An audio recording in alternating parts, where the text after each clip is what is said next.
Pakistan super league PSL এর 10ম আসরে পর্দা উঠবে আগামী 11 এপ্রিল।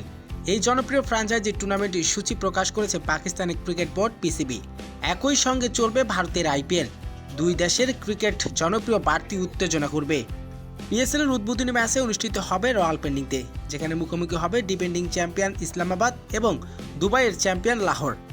এবারের পিএসএল এ বর্তমান 6টি দল অংশগ্রহণ করেছে। 2026 সাল থেকে 2টি দল নতুন করে যুক্ত করেছেন।